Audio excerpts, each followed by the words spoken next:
ಎಲ್ಲರಿಗೂ ನಮಸ್ಕಾರ. ಒಬ್ಬ ಇನ್ವೆಸ್ಟರ್ ಆಗಿ ನಮ್ಮೆಲ್ಲರ ಗುರಿ ಒಂದೇ ಅಲ್ವಾ? ನಮ್ಮ ಹಣವನ್ನ ಬೆಳೆಸೋದು. ಆದ್ರೆ ಒಂದು ಕಂಪನಿ ನಿಜವಾಗ್ಲೂ ಆ ಹಣವನ್ನ ಎಷ್ಟು ಚೆನ್ನಾಗಿ ಬಳಸ್ತಿದೆ ಅಂತ ತಿಳ್ಕೊಳ್ಳೋದು ಹೇಗೆ? ಇಲ್ಲೇ ನೋಡಿ ರಿಟರ್ನ್ ರೇಷಿಯೋಗಳ ಪಾತ್ರ ಬರೋದು. ಇವುಗಳನ್ನ ಅರ್ಥ ಮಾಡ್ಕೊಂಡ್ರೆ ಹೂಡಿಕೆ ಮಾಡುವ ಮೊದಲು ಅರ್ಥ ಮಾಡ್ಕೊಳ್ಳಿ ಅನ್ನೋ ನಮ್ಮ ಧ್ಯೇಯವನ್ನ ಪಾಲಿಸಿದ ಹಾಗೆ ಆಗುತ್ತೆ. ಬನ್ನಿ ಇದ್ರ ಬಗ್ಗೆ ಇನ್ನಷ್ಟು ಆಳವಾಗಿ ನೋಡೋಣ. ಒಂದು ಕಂಪನಿ ಸಾವಿರಾರು ಕೋಟಿ ಲಾಭ ಮಾಡ್ತಿದೆ ಅಂದ್ಕೊಳ್ಳಿ. ಅಷ್ಟೇ ಸಾಕಾ ಅದೊಂದು ಗ್ರೇಟ್ ಬಿಸ್ನೆಸ್ ಅಂತ ಹೇಳೋಕೆ? ಖಂಡಿತ ಇಲ್ಲ. ಬರೀ ಲಾಭದ ಅಂಕಿಅಂಶಗಳು ಒಂದು ಕಂಪನಿಯ ಪೂರ್ತಿ ಕಥೆಯನ್ನ ಹೇಳೋದಿಲ್ಲ. ಹಾಗಾದ್ರೆ ಅದಕ್ಕಿಂತ ಮುಖ್ಯವಾದದ್ದು ಏನಿದೆ? ಸರಿ, ಇವತ್ತಿನ ಈ ವಿಶ್ಲೇಷಣೆಯಲ್ಲಿ ನಾವು ಈ 5 ಪ್ರಮುಖ ವಿಷಯಗಳನ್ನ ಕವರ್ ಮಾಡಲಿದ್ದೇವೆ. ರಿಟರ್ನ್ ರೇಷಿಯೋಗಳು ಯಾಕೆ ಇಷ್ಟು ಮುಖ್ಯ ಅನ್ನೋದ್ರಿಂದ ಹಿಡಿದು ಆರ್ಒಸಿಇ ಮತ್ತು ಆರ್ಒಇ ಅಂದ್ರೇನು, ಅವುಗಳ ನಡುವಿನ ವ್ಯತ್ಯಾಸ ಮತ್ತು ಕೊನೆಗೆ ರಿಯಲ್ ಕಂಪನಿಗಳಲ್ಲಿ ಇವು ಹೇಗೆ ಕೆಲಸ ಮಾಡುತ್ತವೆ ಅಂತಾನೂ ನೋಡೋಣ. ಹಾಗಾದ್ರೆ ನಮ್ಮ ಮೊದಲನೇ ವಿಭಾಗಕ್ಕೆ ಹೋಗೋಣ. ನೋಡಿ, ಒಂದು ಕಂಪನಿ ಎಷ್ಟು ಲಾಭ ಮಾಡ್ತಿದೆ ಅನ್ನೋದಕ್ಕಿಂತ ಆ ಲಾಭ ಮಾಡೋಕೆ ತನ್ನ ಹತ್ರ ಇರೋ ದುಡ್ಡನ್ನ ಎಷ್ಟು ಚೆನ್ನಾಗಿ ಬಳಸ್ತಿದೆ ಅನ್ನೋದು ತುಂಬಾ ಮುಖ್ಯ ಅಲ್ವಾ? ಅಂದ್ರೆ ಸಿಂಪಲ್ ಆಗಿ ಹೇಳೋದಾದ್ರೆ ಈ ರೇಷಿಯೋಗಳು ಮ್ಯಾನೇಜ್ಮೆಂಟ್ಗೆ ಒಂದು ರೀತಿ ರಿಪೋರ್ಟ್ ಕಾರ್ಡ್ ಇದ್ದಾಗೆ. ಅವ್ರ ಕೈಲಿರೋ ಪ್ರತಿ ರೂಪಾಯಿಯಿಂದ ಎಷ್ಟು ರೂಪಾಯಿ ಲಾಭ ಸೃಷ್ಟಿ ಮಾಡ್ತಿದ್ದಾರೆ ಅಂತ ಇದು ನಮಗೆ ತಿಳಿಸ್ಕೊಡುತ್ತೆ. ಬನ್ನಿ ಈಗ ನಮ್ಮ ಮೊದಲನೇ ಹೀರೋ ಆರ್ಒಸಿಇ ಬಗ್ಗೆ ಮಾತಾಡೋಣ. ಇದೊಂದು ಪವರ್ಫುಲ್ ಟೂಲ್. ಕಂಪನಿಯ ಒಟ್ಟಾರೆ ಆಪರೇಷನಲ್ ಎಫಿಷಿಯನ್ಸಿ ಅಂದ್ರೆ ಕಾರ್ಯದಕ್ಷತೆಯನ್ನು ಅಳೆಯೋಕೆ ಇದನ್ನ ಬಳಸ್ತೀವಿ. ಆರ್ಒಸಿ ಅಂದ್ರೆ ರಿಟರ್ನ್ ಆನ್ ಕ್ಯಾಪಿಟಲ್ ಎಂಪ್ಲಾಯ್ಡ್. ಹೆಸರೇ ಹೇಳೋ ಹಾಗೆ ಕಂಪನಿ ತನ್ನ ಬಿಸ್ನೆಸ್ಸಲ್ಲಿ ಹಾಕಿರೋ ಒಟ್ಟು ಬಂಡವಾಳದಿಂದ, ಅಂದ್ರೆ ಅದರಲ್ಲಿ ಸಾಲನೂ ಇರುತ್ತೆ, ಓನರ್ಸ್ ದುಡ್ಡು ಇರುತ್ತೆ, ಅದರಿಂದ ಎಷ್ಟು ರಿಟರ್ನ್ ತಗೋತಿದೆ ಅಂತ ತೋರ್ಸುತ್ತೆ. ಓಕೆ, ಈ ಫಾರ್ಮುಲಾ ನೋಡಿ ಹೆದರಬೇಡಿ, ತುಂಬಾ ಸಿಂಪಲ್. ಆರ್ಒಸಿಇ ಅಂದ್ರೆ ಇಬಿಐ ಅನ್ನ ಕ್ಯಾಪಿಟಲ್ ಎಂಪ್ಲಾಯ್ಡ್ನಿಂದ ಭಾಗಿಸ್ಬೇಕು. ಈಗ ಇಬಿಐ ಅಂದ್ರೆ ಏನು, ಕ್ಯಾಪಿಟಲ್ ಎಂಪ್ಲಾಯ್ಡ್ ಅಂದ್ರೆ ಏನು ಅಂತ ಒಂದೊಂದಾಗಿ ನೋಡೋಣ. ಈಗ ಇಬಿಟ್ ಅಂದ್ರೆ ಒಂದು ಕಂಪನಿಯ ಅಪ್ಪಟ ಲಾಭ ಅಂತ ಹೇಳ್ಬೋದು. ಅಂದ್ರೆ ಬರೀ ಬಿಸ್ನೆಸ್ನಿಂದ ಬಂದ ಲಾಭ. ಇದರಲ್ಲಿ ಇನ್ನೂ ಬಡ್ಡಿ ಕಟ್ಟಾಗಿಲ್ಲ, ಟ್ಯಾಕ್ಸ್ ಕೂಡ ಕಟ್ಟಾಗಿಲ್ಲ, ಶುದ್ಧವಾದ ಆಪರೇಟಿಂಗ್ ಪ್ರಾಫಿಟ್.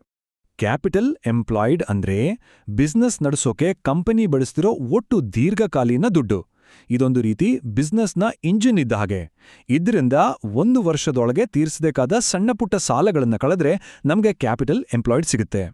ಈಗ ಒಂದು ಉದಾಹರಣೆ ತಗೊಳ್ಳೋಣ. ಕಂಪನಿಯ ಇಬಿಐಟಿ 160 ಕೋಟಿ ಮತ್ತು ಅದು ಬಳಸಿದ ಬಂಡವಾಳ 800 ಕೋಟಿ ಅಂದ್ಕೊಳ್ಳಿ. ಆಗ ಆರ್ಒಸಿಎ ಎಷ್ಟು? ಸಿಂಪಲ್, 160/800 ಅಂದ್ರೆ 20%. ಇದರರ್ಥ ಕಂಪನಿ ಹಾಕಿದ ಪ್ರತಿ 100 ರೂಪಾಯಿಗೆ 20 ರೂಪಾಯಿ ಆಪರೇಟಿಂಗ್ ಪ್ರಾಫಿಟ್ ಮಾಡ್ತಿದೆ. ಹಾಗಾದ್ರೆ 20% ಆರ್ಒಸಿಇ ಅನ್ನೋದು ಒಳ್ಳೇದಾ? ಹೌದು, ಖಂಡಿತ. ಸಾಮಾನ್ಯವಾಗಿ 20% ಮೇಲಿದ್ರೆ ಅದನ್ನ ಎಕ್ಸಲೆಂಟ್ ಅಂತೀವಿ. ಆದ್ರೆ ನೆನ್ಪಿಡಿ, ಒಂದೇ ವರ್ಷ ನೋಡಿದ್ರೆ ಸಾಲದು. ಪ್ರತಿ ವರ್ಷನೂ ಇದೇ ರೀತಿ ಪರ್ಫಾರ್ಮ್ ಮಾಡ್ತಿದ್ರೆ ಅದು ನಿಜವಾಗ್ಲೂ ಒಂದು ಸ್ಟ್ರಾಂಗ್ ಕಂಪನಿ. ಸರಿ, ಆರ್ಒಸಿಇ ಇಡೀ ಬಿಸ್ನೆಸ್ ಬಗ್ಗೆ ಹೇಳಿದ್ರೆ ಇನ್ನೊಂದು ರೇಷಿಯೋ ಇದೆ. ಅದು ಕೇವಲ ಶೇರ್ ಹೋಲ್ಡರ್ಸ್ ಬಗ್ಗೆ ಮಾತಾಡತ್ತೆ. ಅದೇ ಆರ್ಒಇ. ಇದು ಕಂಪನಿಯ ಮಾಲೀಕರಿಗೆ ಎಷ್ಟು ಲಾಭ ಸಿಗ್ತಿದೆ ಅಂತ ತೋರಿಸುತ್ತೆ. ಆರ್ಒಇ ಅಂದ್ರೆ ರಿಟರ್ನ್ ಆನ್ ಈಕ್ವಿಟಿ. ಇಲ್ಲಿ ಫೋಕಸ್ ಕಂಪ್ಲೀಟ್ ಆಗಿ ಕಂಪನಿಯ ಮಾಲೀಕರ ಮೇಲೆ, ಅಂದ್ರೆ ನಿಮ್ಮ ಹಾಗೆ ಶೇರ್ ತಗೊಂಡವ್ರ ಮೇಲೆ. ನಾವು ಹಾಕಿರೋ ದುಡ್ಡಿಗೆ ಕಂಪನಿ ಎಷ್ಟು ಲಾಭ ಮಾಡಿಕೊಡ್ತಿದೆ ಅಂತ ಇದು ಸ್ಪಷ್ಟವಾಗಿ ತೋರಿಸುತ್ತೆ. ಇದರ ಫಾರ್ಮುಲಾ ಕೂಡ ಸಿಂಪಲ್. ನಿವ್ವಳ ಲಾಭ ಅಂದ್ರೆ ನೆಟ್ ಪ್ರಾಫಿಟ್ ಅನ್ನ ಶೇರ್ ಹೋಲ್ಡರ್ಸ್ ಈಕ್ವಿಟಿಯಿಂದ ಭಾಗಿಸ್ಬೇಕು.